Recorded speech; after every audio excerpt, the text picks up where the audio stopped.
Good evening and welcome back to the Pastor Study.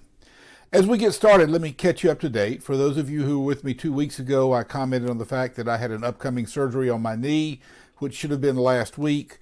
Unfortunately, that didn't happen because instead of surgery on Wednesday, the prior Monday to that, I was diagnosed with pneumonia. So obviously you don't want to go under anesthesia while you've got pneumonia. So I spent last week recovering from that.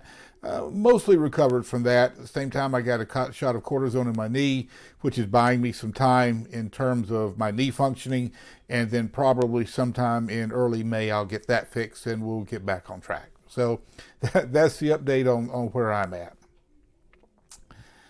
In the book of John, we find an event that is not recorded anywhere else. In chapter 13, we find Jesus after the Last Supper taking his outer garment off, wrapping a cloth around his waist, and taking a basin of water and washing the disciples' feet. Of course, we know the famous statement. Peter said, "No, Lord, no, you can't wash my feet." And Jesus said, "Well, if I don't wash your feet, you have no part of me." To which Peter responds, "Then wash all of me. I want everything you've got for me, Jesus." But then in verse 15, Jesus makes a statement that I think is worth taking notice of. He says, "I did this as an example, so that what I have done for you, you will do for others." Jesus said he came to serve. He was what we know as a servant leader. And that's an example, I think, that the church and those of us who are believers need to take into account. The reality today is that the Western church spends almost all of its time and efforts and funding on itself. The last numbers I saw, which admittedly are several years old, said that we spend in America, the church in America spends well over 90% of its income on itself. On buildings, on the things we think we have to have church, on our salaries, and all the other things that we think we have to have. And as a pastor, I'm not going to argue. I'm not going to argue with the salary aspect. But maybe it's time as believers we step back and ask ourselves some hard questions. I had the privilege of sitting in on a Zoom conference this morning with 3 men and 1 woman who are pastors and evangelists in nations in Eastern Africa. I know these people. I help support them along with some other individuals and had a chance to spend 2 hours in a Zoom conference with them today. And I'll be honest, I was put to shame.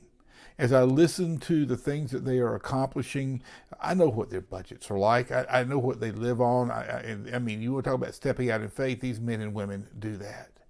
And yet the responses that they're getting, the impact that they're having in the prisons and in the marketplace, and this one evangelist, they're not allowed to go out and have church like we would have church here.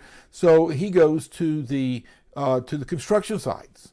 And while the men on the construction sites have their breaks, lunch breaks, he goes and witnesses to them and does ministry and is reaching people left and right. He's going to the marketplace and preaching in the marketplace and this is, I believe, in Uganda and people are stopping and listening and accepting Christ. I think the question we have to ask ourselves is this: what am I really doing for the kingdom? Because that's what we're after. If you'll recall, Jesus told the disciples in Matthew 28, "You go and make disciples." The disciples themselves were already disciples. He's saying you need to go make more disciples. What are you doing to make more disciples is what he would ask them today. And quite frankly, I think that's what he would ask us today. So the thought I want to leave you with this evening is this: what are you doing for the kingdom? Now, I'm presuming we're saved, we're sanctified, we're on our way to heaven. We know the song, we know the drill. But what are we doing between now and heaven? That's the question. Doesn't mean that we got to go sell everything and preach from a street corner, although some people have been led by Christ to do that.